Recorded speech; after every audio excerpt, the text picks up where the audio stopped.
The ring cow horse we know today shows little resemblance to its ancestors. Today, our highly tuned mounts are specifically bred for a level of competition that was unimaginable only a few years ago. The original mounts were simply the best horses they could find in the remuda. They didn't have a prestigious sire or dam's name inked on a piece of paper. In the beginning, it was quite simply a situation of making the very best out of the hand you were dealt.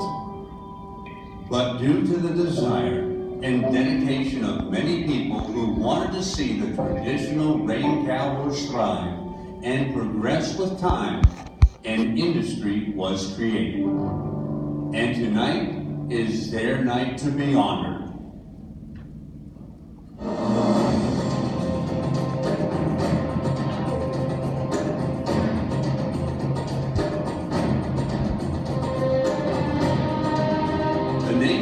Before you represent not only the reason we're here tonight, but the foundation on which our sport is built.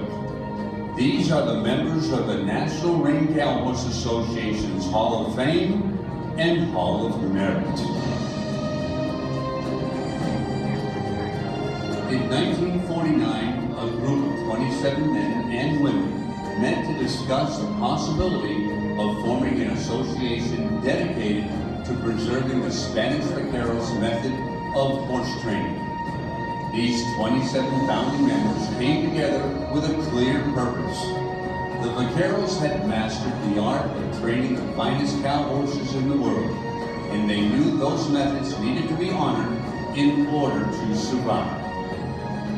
That night, the Rein Cow Horse Association was born, and by year's end, it boasted a membership of 174.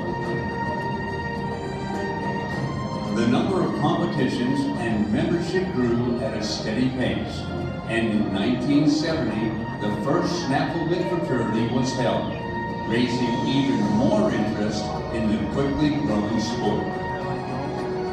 Membership continued to build and expand across the country, so in the mid-80s, in order to reflect this growth, the California Rein Cow Horse Association was renamed to the National Rein Cow Horse Association.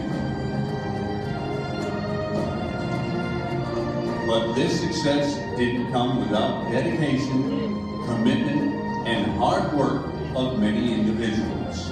So in 1996, the NRCHA created the Hall of Fame in order to recognize and honor those members who gave so much of themselves so we could all continue with the vision of our founders. Tonight, we pay our respects to these past inductees and welcome 3 new names. Ladies and gentlemen, welcome to the 2018 National Rein Cow Horse Association's Hall of Fame.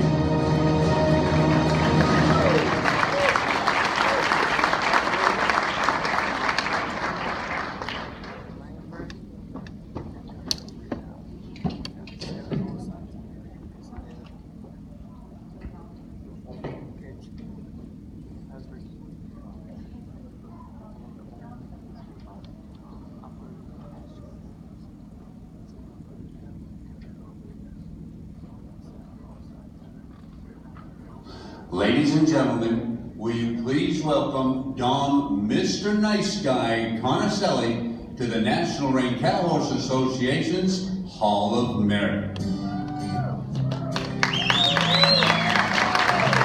I was born in Conicelli, Pennsylvania, and my parents, although they were born here, my grandparents were immigrants from Italy.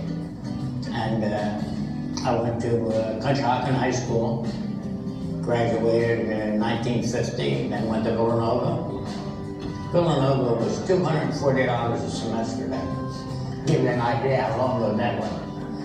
But it was still pretty expensive because I worked to get to college. I worked at Skip Lane in the labor gang for 75 cents an hour. It didn't pay for it all, but you know, I was an only child, so my parents, of course, couldn't do it all, but you know, you try to help out. Dom's family didn't have horses, but thanks to his father's employer, he got a taste of what would later become a passion. My father worked for very, very wealthy people, and they had some thoroughbred horses that their children showed. And my dad took care of them, and he would take me up there. You know, I was probably not 10 or 12 at the time, and he'd walk me around and on their thoroughbred. Dom loved the horses and even saved money from his paper route so he could go to a stable and pay to ride on the weekends. After graduating from Villanova, Dom went into the Army for 2 years, and upon his return from Germany, married Florence, his late wife of 45 years. I met her when I was 12 in high school. And so we got engaged just before I went overseas. I went to Germany. And when we come back, we got married, and I went to work for GMAC.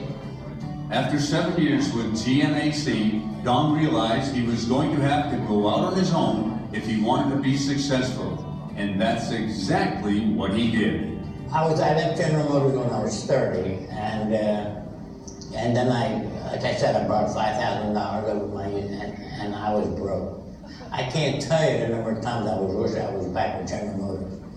And but you know, we worked, and ironically, what made it work out so well is that when I opened up the used car lot, it turned out that one of the banks needed a way to dispose of their repos, and of course I had experience with that, so they commissioned me to do it. 1 year I sold over 20,000 cars for GMAC alone in an auction. We ran a public auction, and the first sale that we, in 1975, we had 45 cars in it and sold 7. And then 7 or 8 years later, we had every bank in the area, including GMAC, and we were selling a couple thousand cars a week. That's what bought the dealerships, by the way. Dom eventually owned 5 major car dealerships in the Philadelphia area. But before those dealerships, Dom started getting back into horses. And it was a little puppy that opened the door. Then I got interested in pointing dogs and bird hunting. So I went to get a dog trainer in Broadbeck, Pennsylvania. He was sitting there, and he had